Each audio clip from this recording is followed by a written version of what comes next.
Segundo livro de Samuel, capítulo 9, versículo 1. Está calor aí, irmão?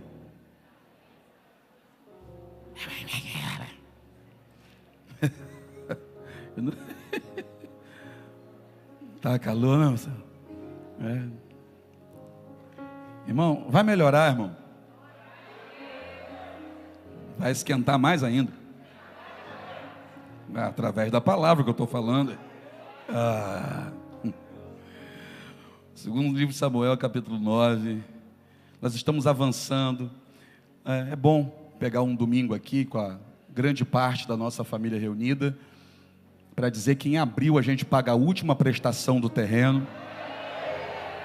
E isso vai colaborar. Glória a Deus. Que bom que você ficou feliz, hein? Coisa boa. Isso vai colaborar para que a gente consiga colocar mais velocidade nas obras da igreja, né? Eu não sei se vocês já repararam, mas daquele lado ali já foi colocada a vidraça lá na frente. A armação já está do outro lado, colocaremos a vidraça ali agora também. E vamos num planejamento. E eu quero crer que daqui a um tempo a gente vai estar com ar-condicionado aqui. Não que isso seja impedimento para você cultuar a Deus, né? Quem é da época da tenda e da brita no chão? Então a gente sabe como fazer para cultuar a Deus, né, irmão? Dependendo de água. Irmão, era brita aqui, ó. Você que não sabe disso? Aí onde você está pisando aí nesse cimento era brita. Brita, terra. E em cima da nossa cabeça era um monte de tenda armada, uma do lado da outra. Irmão, nós ficamos igual Paulo da Bíblia, montadores de tenda. Quase que a gente abre uma empresa especializada em montagem e desmontagem de tenda. Que nós ficamos craque naquele negócio, virando noite aqui, monta a tenda, puxa a tenda, voa com a tenda, bate vento, levanta a gente. Foi uma beleza, irmão. Mas a gente sabe cultuar ao Senhor, sim ou não? Então, enquanto o ar-condicionado não chega, a gente vai cultuando ao Senhor, adorando o Senhor do mesmo jeito. Nunca precisamos de coisa melhor para isso, né? Vamos lá, versículo 1. E disse Davi: há ainda alguém que tenha ficado da casa de Saul para que lhe faça benevolência por amor de Jonatas? E havia um servo na casa de Saul cujo nome era Ziba, e o chamaram à presença de Davi. Disse-lhe o rei: és tu Ziba? E ele disse: servo teu. E disse o rei: não há ainda alguém da casa de Saul para que eu use com ele de benevolência de Deus? Então disse Ziba ao rei: ainda há um filho de Jonatas, aleijado de ambos os pés. E disse-lhe o rei: onde está? E disse Ziba ao rei: eis que está em casa de Maquir, filho de Amiel, em Lodebar. Então mandou o rei Davi e o tomou da casa de Maquir, filho de Amiel, de Lodebar. E Mefibosete, filho de Jonatas, o filho de Saul, veio a Davi e se prostrou com o rosto por terra. Inclinou-se e disse Davi: Mefibosete? E ele disse: eis aqui teu servo. E disse-lhe Davi: não temas, porque de certo usarei contigo de benevolência por amor de Jonatas, teu pai, e te restituirei todas as terras de Saul, teu pai, e tu sempre comerás pão à minha mesa. Diga assim: sempre. Agora vá mais à frente um pouco, por favor. No capítulo 19, mesmo livro, segundo livro de Samuel, capítulo 19.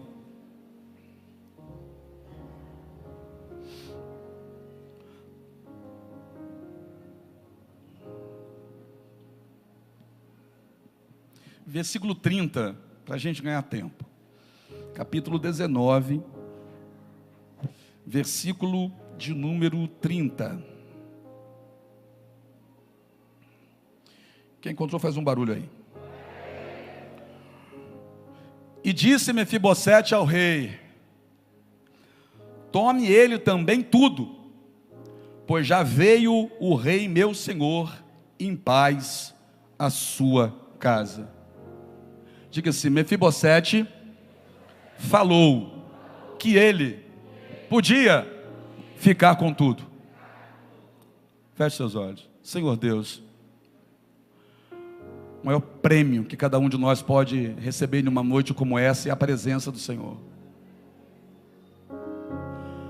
Não há nada que alguém peça ao Senhor aqui que seja mais importante do que o Senhor aqui, do que a tua presença, do que esse convite que nos é proposto de estarmos à mesa com o Senhor.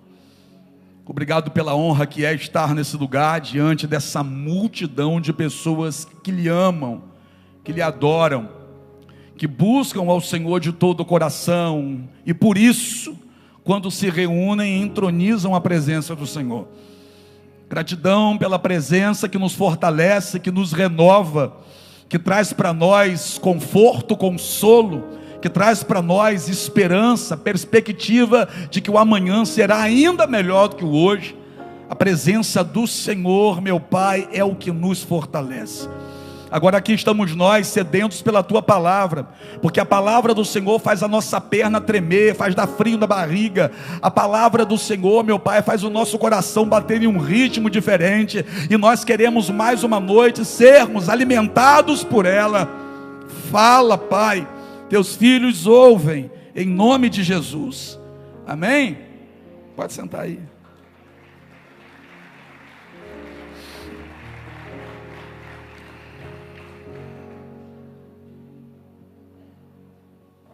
Davi sabe muito bem quem o colocou onde ele está. Davi tem consciência de que não chegaria onde chegou por méritos próprios, com a força de seu braço, com a destreza no manuseio de uma arma. Não foi isso. Davi tinha consciência disso, tanto que quando foi contra o gigante Saul, ele não disse para Saul: eu vou na minha habilidade de usar uma funda com pedras. Não, ele disse: eu vou em nome do Senhor. O que Davi está dizendo é o seguinte: se o Senhor não for comigo, eu perco, mas o Senhor comigo, você não ficará de pé. Era essa certeza que ele tinha também no coração quando um urso enfrentou ele, e ele não fugiu do urso. Quando o leão bateu de frente com ele, e ele também o destruiu. Então Davi tinha consciência de que era quem era, e chegou onde chegou, porque Deus o fez ser, e Deus o colocou onde ele estava. Davi tinha clareza acerca de quem ele era para Deus. Davi tinha prazer em ter relacionamento com Deus. O primeiro texto que lemos foi no capítulo 9. Se a gente volta um pouco na Bíblia, na altura do capítulo 6, tem aquele texto que preguei agora esses dias aqui, com base nele, Davi trazendo a arca de volta para o meio do povo de Deus, aquilo que representava a presença de Deus, porque para Davi a maior vitória da vida dele não era uma vitória contra um exército, mas era ter com ele a presença de Deus. É por isso que no mesmo tempo em que Davi é habilidoso com uma espada, ele também tem a sensibilidade de dedilhar uma harpa, compor salmos e através disso entrar em uma comunhão íntima com Deus. É um guerreiro com alma de poeta. Davi sabia atingir, tocar o coração de Deus e fazer Deus se inclinar para ouvir aquilo que ele estava dizendo. Foi esse Davi que em dias difíceis, em um momento terrível da vida dele, ele olhou para o céu e disse: apressa-te em me socorrer. Porque Davi tinha consciência: se Deus não chegar agora, eu morro. Os inimigos já haviam deixado a cova aberta para Davi, porque Davi vai dizer assim: já estou sendo contado com aqueles que descem à sepultura. E no final de uma guerra se contava o número de soldados mortos para saber a quantidade de sepultura que se deveria abrir. Então quem olhava para Davi já tinha a certeza: para ele acabou. Mas nesse momento, mesmo que no chão, Davi levanta a voz e diz: apressa-te em me socorrer. Deus desceu lá e deu vitória para ele. Davi sabia quem era para Deus. E se Deus fez algo nesse sentido comigo, eu não tenho dificuldade nenhuma em saber que Deus também fará com você. O Davi que tinha experiências com Deus, que viveu coisas poderosas com Deus, vai ser agora um instrumento na mão de Deus, para mostrar para outras pessoas: se Deus fez comigo, Ele pode fazer com você também. Se Deus me levantou, pode levantar você também. Se Deus me abençoou, pode abençoar você também. Se Deus me tirou de trás das malhadas, pode tirar você de Lodebar também. Davi acorda em um dia pela manhã, e acorda com um desejo que está maior do que ele. uma vontade dentro dele que é maior do que ele não consegue deter dentro dele, e por isso ele levanta a voz dentro do palácio à procura de alguém. E ele vai dizer: sobrou alguém da casa de Saul? Porque eu me lembrei da minha aliança com o meu amigo Jonatas. Eu me recordei da minha proximidade, da minha amizade com Jonatas, e eu tenho que fazer alguma coisa por alguém que tenha sobrado da casa de Saul, por amor ao meu amigo Jonatas. Jonatas estava morto. Jonatas era o filho de Saul, e na batalha Saul morreu, Jonatas também morreu. A casa de Saul foi destruída. A família de Saul foi destruída. Deus já havia rejeitado Saul e levantado Davi para ocupar o lugar que Saul deixaria vago. Deus permite a morte da casa de Saul. Saul morre, Jonatas morre.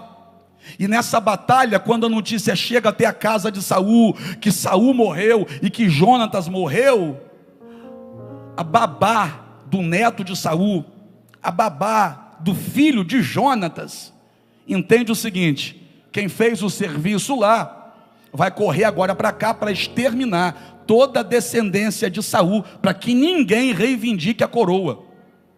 Então toda a casa de Saul vai ser destruída, menos um. Todo mundo perdeu menos um. Todo mundo morreu menos um. Então se os outros morrem, mas o menino de 5 anos na época, Mefibosete, não morre, então eu posso dizer que Mefibosete é um sobrevivente. Mata todo mundo, mas o Mefibosete está vivo. É uma criança de 5 anos que escapa da morte, porque a fúria do outro lado era para exterminar com toda a casa de Saul, óbvio. Extermina a descendência, era assim que acontecia as guerras do passado. Não se matava só o rei, mas se matava também a descendência do rei, para que ninguém se levantasse para guerrear, desejando buscar a coroa de volta. Então Mefibosete passa naquele momento a ser também um alvo. Só que essa babá decide fugir com ele, correr com ele. E nessa fuga, a gente já conhece essa passagem, a criança cai do colo dela e fica, de acordo com a Bíblia, eu sei que a palavra é pesada, mas fica aleijado dos 2 pés. Aí depois aparece a história de Mefibosete aqui. Mefibosete foi parar em um lugar chamado Lodebar, na casa de Maquir, filho de Amiel em Lodebar. Só que Mefibosete, quando tudo isso acontece, Mefibosete é uma criança de 5 anos. Qual erro que essa criança cometeu, gente? Que mal essa criança fez para alguém? Qual a culpa que Mefibosete tem para agora ter que enfrentar a vida difícil que ele vai ter em Lodebar? Sabe aquele momento da vida que você olha e para a dura realidade que você vive e se pergunta assim: o que eu fiz para merecer isso? O que eu fiz para estar passando por isso? O que eu fiz para merecer essa vida que eu levo? Que vida é essa? Por que para os outros é fácil, para mim não? Mefibosete não tem mais o pai. Você acha que Mefibosete não queria crescer do lado do pai? O pai dele era um bom homem, era Jonatas, amigo de Davi. Mefibosete não tem mais o cheiro do pai, o colo do pai, o abraço do pai, a brincadeira do pai, as cócegas do pai em cima da cama brincando. Mefibosete não pode mais ouvir o pai dele contando para ele uma historinha de dormir. O pai de Mefibosete morreu. O avô de Mefibosete morreu. Ele não tem mais ninguém na vida. Aí ele vai parar em Lodebar para morar de favor na casa de Maquir, filho de Amiel. Maquir não tem a menor obrigação de fazer nada por ele, mas faz. Ele não é filho de Maquir. Ele não é filho de Amiel. Ele é filho de Jonatas, que foi morto na batalha. Agora, pessoas que não têm a menor obrigação de fazer por ele, é que estão fazendo. Fazendo por quê? Porque amam a ele? Talvez não. talvez simplesmente por pena. É mais ou menos assim: se a gente não fizer por essa criança, o que vai ser dessa criança? Vamos dar pelo menos um prato de comida a essa criança. Vamos dar pelo menos um lugar para essa criança dormir. Coitada dessa criança, o avô morreu, o pai morreu, essa criança não tem mais ninguém na vida. Vamos fazer por ele. É mais ou menos assim que Mefibosete vai viver. Mas como é que o senhor sabe disso? Pela forma que ele se enxerga. Ele se enxerga na fase adulta já como um cão morto. Se você acha que é essa a impressão que ele tem dele mesmo, você acha que por quê? Que ele olha para si mesmo como se ele fosse um cão morto? Porque ele tinha uma vida maravilhosa? O contrário disso, né? Se ele se enxerga como um cão morto, é porque a vida que ele levava era uma vida que ele não suportava mais estar vivendo. E detalhe, ele não tinha culpa de nada. Igual você, né? Você não pediu para nascer naquela casa, pediu? Mas nasceu. Você não pediu para ser molestado, pediu? Você não pediu para apanhar daquele jeito quando você era pequeno, não pediu? Você pediu para ser desprezado pela sua família quando você era criança? Não pediu, né? Você pediu para ser abandonado pelo seu pai na sua infância? Você não pediu para ser, né? Você não pediu nem para ser filho deles, que dirá ser abandonado por eles. Aí você cresce dizendo: o que eu fiz para merecer essa vida? O que eu fiz? Mefibosete em Lodebar pelo menos vai ter um prato de comida todos os dias. Mefibosete em Lodebar pelo menos vai ter um lugar para deitar o corpo dele. Mefibosete não consegue trabalhar para se manter. Perceba que ele já está na fase adulta, mas ele ainda mora de favor na casa de alguém. Imagina um adulto morando de favor na casa de alguém. Quem sabe alguém aqui está passando por isso. Aí, por morar de favor na casa de alguém, é obrigado a ouvir o que não gostaria de ouvir. Vai fazer o quê? Não tem nem para onde ir? Vai para onde? Tem ninguém na vida, não tem o que fazer. Abaixa a cabeça, engole o choro, deixa para chorar escondido lá no quarto, no cantinho, e vida que segue, né? Você acha que ele não queria ter o abraço do pai? Queria. Aí nesse dia, do nada, o rei Davi acorda e diz: sobrou alguém da casa de Saul? Porque Jonatas foi meu amigo de verdade, e eu preciso fazer o bem a alguém dele, pela amizade que ele tinha comigo, ainda que ele já esteja morto. Aí chamam um que sempre foi empregado da casa de Saul, Ziba. Ziba era empregado da casa de Saul. Ziba deve saber. Trazem Ziba até Davi e diz: olha, esse aqui é empregado, sempre foi empregado da casa de Saul, esse aqui deve saber. És tu Ziba? Sim, senhor, teu servo. Me diga uma coisa, Ziba, você tem alguma notícia que tenha sobrado alguém da casa de Saul? Que mataram todo mundo, mas se tem notícia que sobrou alguém, não? Porque eu quero, estou com uma vontade de fazer o bem a alguém da família deles, por amor ao meu amigo Jonatas. Aí Ziba diz assim: olha, rei, sobrou umzinho sim. Na época ele tinha 5 anos, agora já é um homem. Sobrou ele, é Mefibosete, filho de Jonatas, teu amigo. Só que tem um detalhe, rei: ele é aleijado de ambos os pés, e ele mora de favor lá em Lodebar, na casa de Maquir, filho de Amiel. Sabe tudo, Ziba. Ziba sabe tudo sobre Mefibosete, mas nunca foi lá visitar Mefibosete, nunca foi lá ajudar Mefibosete. E tem um detalhe, hein? Todas as terras de Saul ficou com Ziba.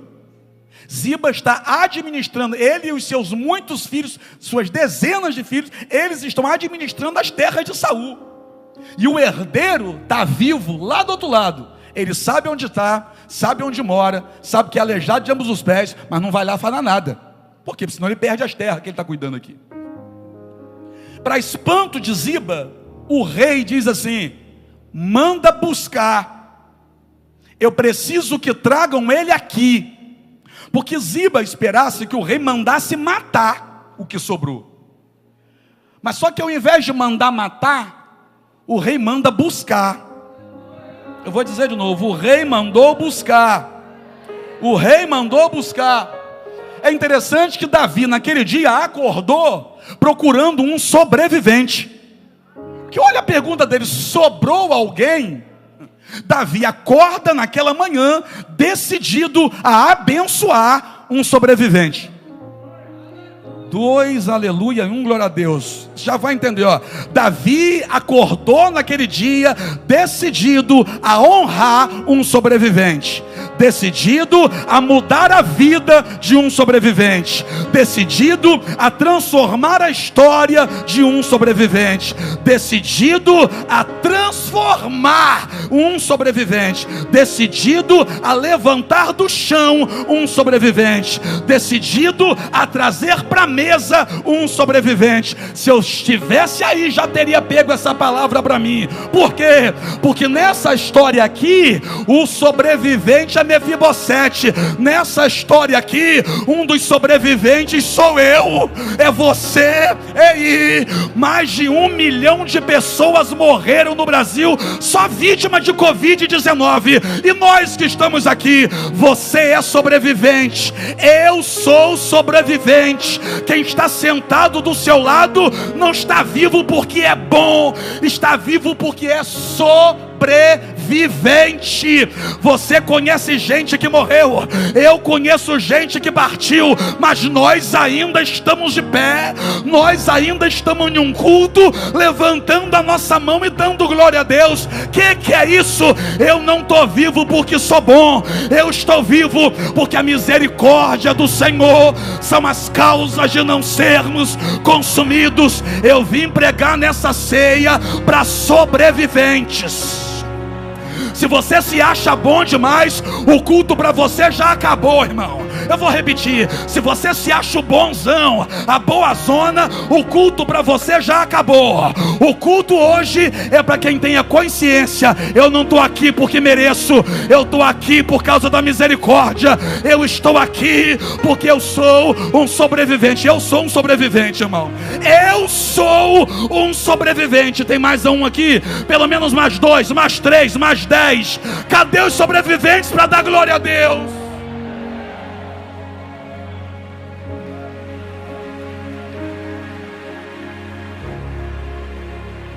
Davi, você quer abençoar quem hoje? Absalão? Não.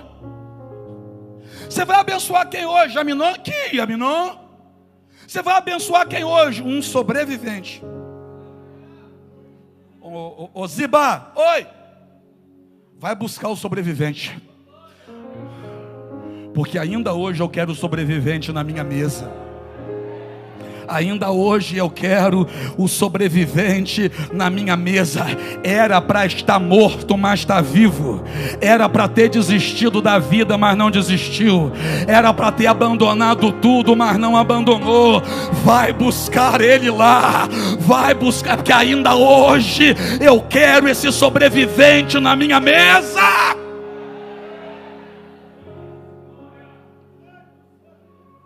Ziba não quer ir. Por quê? Porque Ziba sofre de um problema que muito crente sofre. Pergunta qual? Achar que só ele é que pode. Desculpa, mas eu tenho que falar. Ziba sofre de um probleminha que muito crente sofre. Só eu que posso, só eu que tenho, só eu que vou, só eu que mereço. Não pode nada, não tem nada, não merece nada. Se não for Deus, tu tá lascado. Mas Senhor, é aleijado, vai buscar. Mas é aleijado, desculpa, mas só para você entender. Percebe que Ziba dá ênfase ao defeito do rapaz? É noite de ceia. E você vai cear hoje. Mas apóstolo, aquele ali está saindo das drogas agora. Para de colocar ênfase no defeito. Ah, mas aquele ali começou agora. Fica quieto. Ah, mas aquele lá estava desviado. Problema é dele. Quem mandou chamar foi Davi. Então ele pode ser aleijado de ambos os pés, ele pode ficar sem as duas pernas, ele pode não ter orelha, ele pode ser mudo, surdo. Se Davi, se é o rei que está chamando, quem manda é o rei. Não importa o defeito que ele tem, o rei quer ele na mesa. O rei te quer na mesa. Se o rei não te quisesse na mesa, não teria chamado Pedro para a mesa. Se o rei não te quisesse na mesa, não teria chamado João para a mesa, Bartolomeu para a mesa, Mateus para a mesa, Levi. Se o rei não te quisesse na mesa, não teria chamado Judas para a mesa. E até Judas estava na mesa. Chama ele lá. Traga ele aqui. Traga.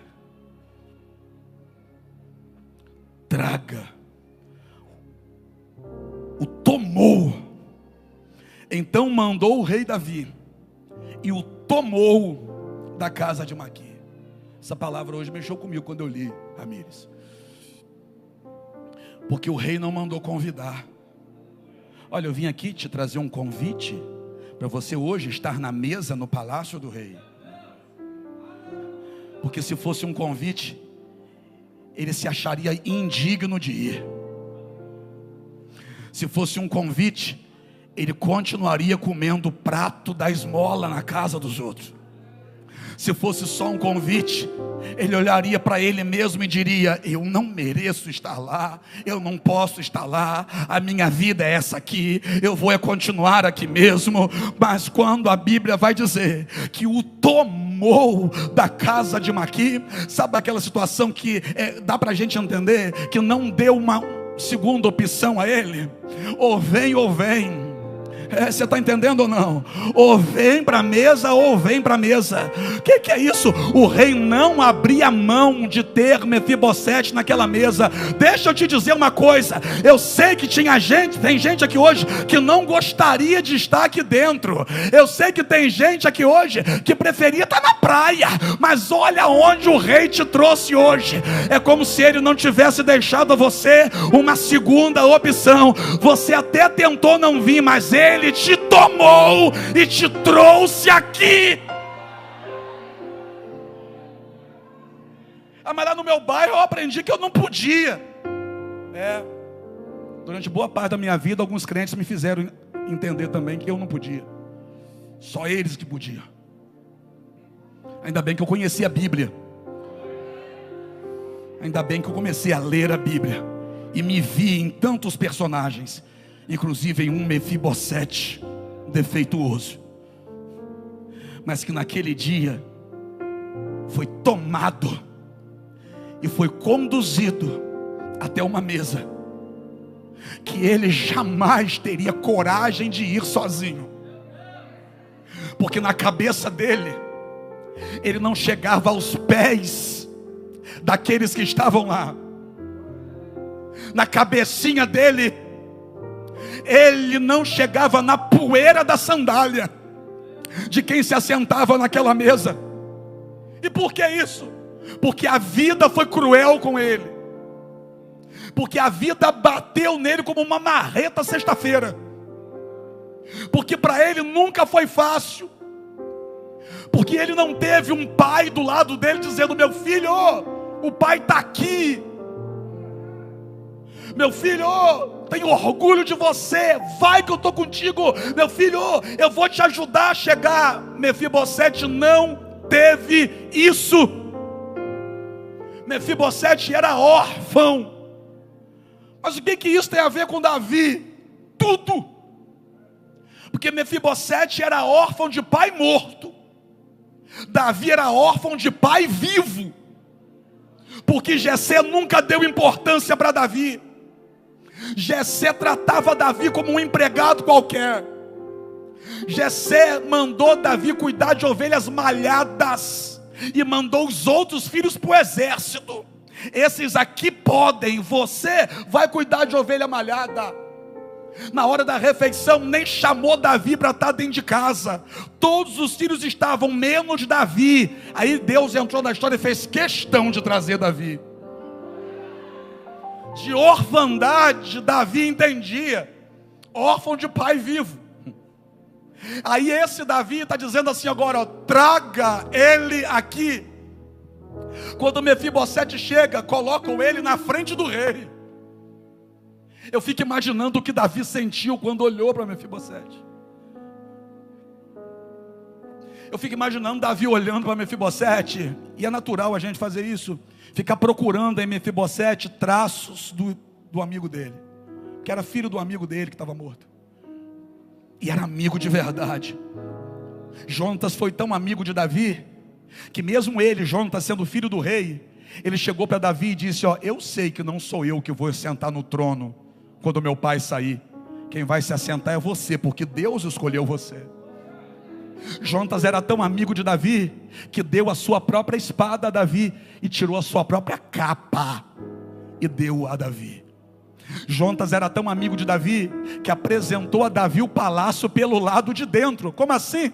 Jonatas fez Davi andar naquilo que seria o futuro dele. Jonatas fazia Davi enxergar o futuro dele, antes do futuro chegar. Isso é ser amigo de verdade, Patrick. Davi tinha uma dívida de gratidão com Jonatas, imensurável. E agora, mesmo Jonatas morto, está na frente dele o filho de Jonatas. O filho de Jonatas está na frente dele, aleijado de ambos os pés. Mas eu fico imaginando ele olhando para o rosto de Mefibosete e tentando identificar características do amigo dele ali no filho. Davi sabia quem era Jonatas. Andaram juntos. E Davi sabia que Jonatas teria sido um excelente pai para Mefibosete. Davi sabia que se Jonatas fosse vivo, Mefibosete jamais teria passado tudo aquilo que passou na vida. Davi sabia que se o amigo dele fosse vivo, aquele rapaz que estava na frente dele não teria sofrido tudo que precisou sofrer na vida por não ter um pai do lado. Davi sabia de tudo isso. Aí Mefibosete olha para ele e diz, primeiro ele pergunta a Mefibosete, aí Mefibosete responde, sou eu, teu servo. A que devo eu que o meu rei tenha lembrado de um cão morto como eu? Eu não sei quanto a você, irmão, mas ouvir isso da boca do filho do amigo dele deve ter maltratado o coração dele na hora. Porque o filho do amigo que ele tanto amava está se vendo como um cão morto. Eu fico imaginando o sentimento que entrou no coração de Davi na hora. Porque era filho do amigo dele. E ele sabia que esse menino não merecia tudo que passou na vida. Ele sabia que a vida que Mefibosete viveu não merecia ter vivido. Aí os filhos de Davi estão dentro da sala do banquete, e na frente de todo mundo Davi vai dizer assim, Mefibosete, a partir de hoje o seu lugar é na minha mesa. A partir de hoje você vai ter lugar de filho na minha casa. Que é isso? Mefibosete está vendo alguém olhar para ele de um jeito que nunca ninguém olhou. A última vez que alguém olhou daquele jeito para ele, ele tinha só 5 anos. Talvez nem se lembrasse mais. Que foi quando o pai dele olhou para ele, quem sabe deu um beijinho nele e saiu para a guerra. Guerra da qual nunca mais voltou, morreu. Foi a última vez que ele viu alguém olhar daquele jeito para ele. Daquele jeito como? Com um olhar paterno para ele. E agora Davi está olhando para ele com aquele mesmo olhar. E está dizendo para ele, a partir de hoje, aqui dentro, você é como se fosse meu filho. Vai assentar à mesa comigo. E não vai ser só hoje não, nem só um período de 15 dias não. Você para sempre vai se assentar comigo à mesa. Que é isso? Pai. Pai.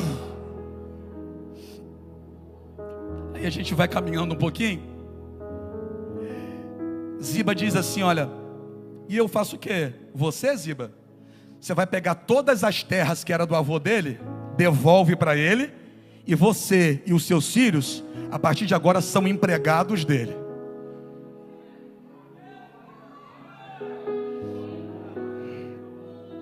Só que a história vai. Aí tem um filho de Davi chamado Absalão. Qual o nome? Absalão decide se levantar contra o próprio pai.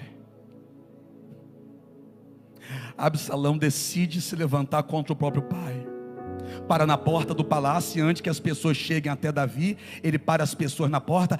Meu pai é muito ocupado, não vai te dar atenção não, fala aqui comigo que eu resolvo. Meu pai não está nem aí para o problema de vocês, deixa que eu resolvo. E Absalão começa ganhando o coração das pessoas, falando mal dos outros e ganhando o coração das pessoas.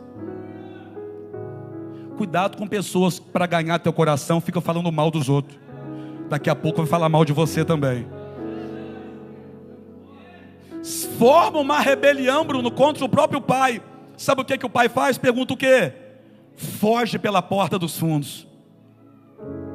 Porque se o pai fica para bater de frente com ele, Deus matava ele para proteger o pai. Absalão se levanta contra o pai e o pai prefere fugir.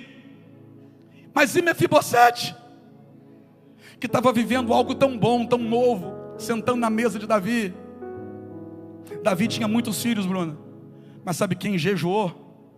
Mefibosete. Sabe quem ficou sem tomar banho? Mefibosete. Sabe quem não fez nem a barba? Mefibosete. Mefibosete fez um voto com Deus, e ele disse assim: eu só volto a comer, a tomar banho e faço a minha barba quando o meu senhor Davi voltar para casa.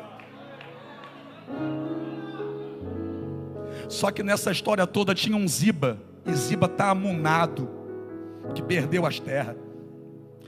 Mefibosete diz assim: prepara para mim um jumento, porque eu vou onde Davi estiver, porque eu quero me encontrar com ele. Ziba vai lá, prepara o jumento, prepara alimentos, prepara tudo. Só que ele, Ziba, vai e deixa Mefibosete.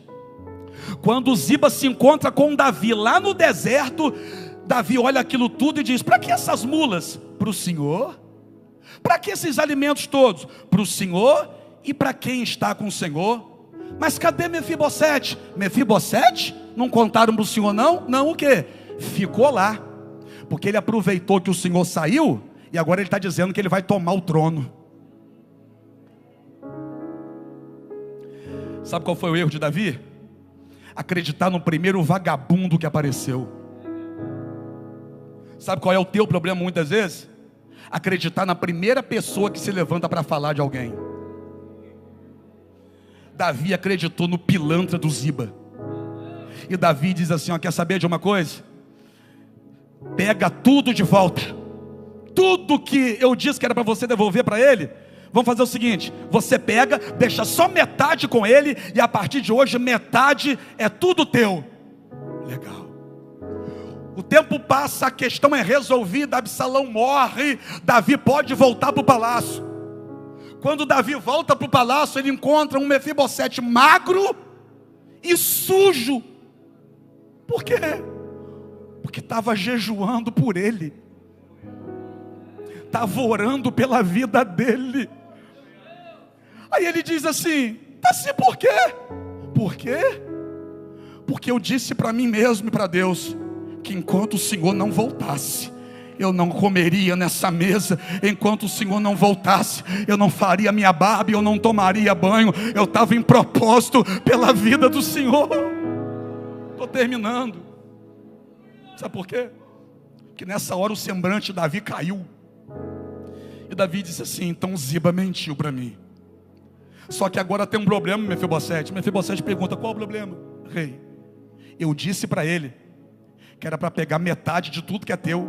Agora não tem como voltar a palavra atrás. Mefibosete olhou para o rei e disse assim: rei, não faz isso não. Faz o seguinte, dá tudo para ele. Pega tudo, dá tudo para ele, porque para mim o que importa é que o Senhor voltou.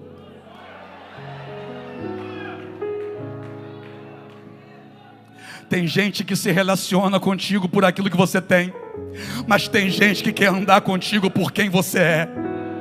Cabe a você agora fazer separação entre uma coisa e outra. O que Mefibosete está dizendo para Davi é o seguinte: olha, pode levar minhas terras, o meu gado, as minhas ovelhas, ele pode ficar com tudo, eu só quero uma coisa, rei. E Davi pergunta o quê? Eu só quero continuar na mesa com o Senhor. Eu só quero continuar na mesa que o Senhor me chamou para estar. Não me tira da mesa, me deixa ficar na mesa. A gente pode perder dinheiro, irmão, a gente pode perder carro, casa, pode perder o que for, mas da mesa ninguém me tira. Da presença dele ninguém tira a gente. Apóstolo, eu estou desempregado, mas está na mesa. Apóstolo, eu estou doente, mas está na mesa. Apóstolo, me traíram, mas está na mesa. Apóstolo, me abandonaram, mas você está na mesa.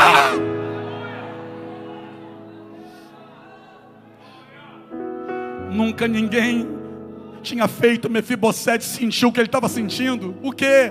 Amor, cuidado, proteção.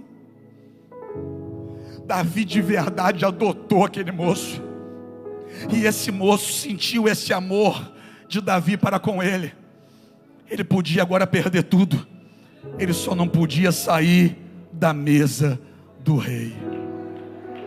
Você pode ficar em pé para eu terminar?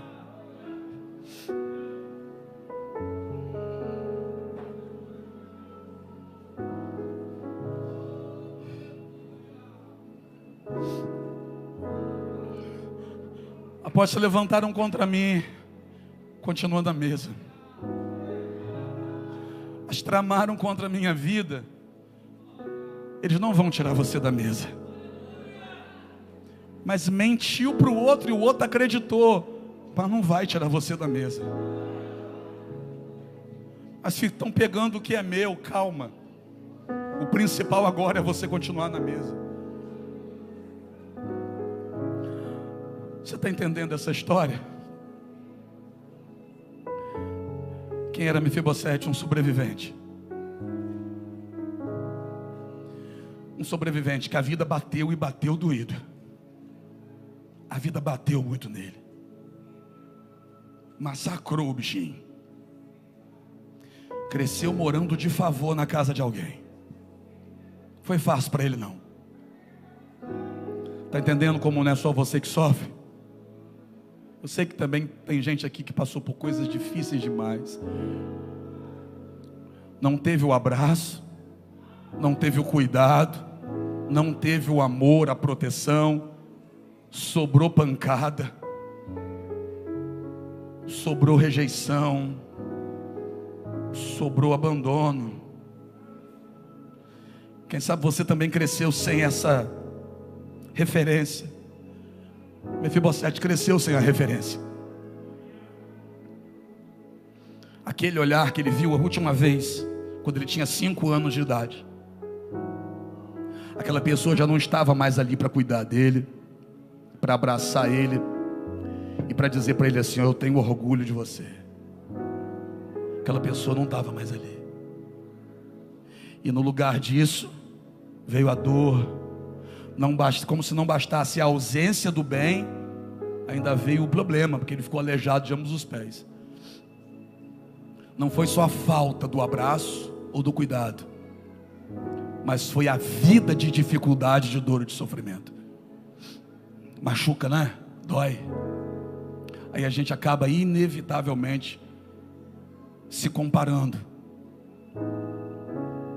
parado, olhando para aquela pessoa que a gente diz assim: ah, se eu tivesse o que essa pessoa tem, ah, se eu tivesse o pai que ela tem.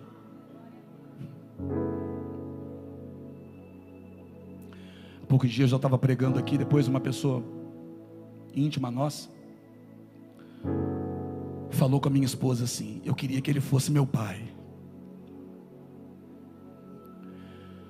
Isso mexe comigo, mexeu comigo, porque ela tem pai.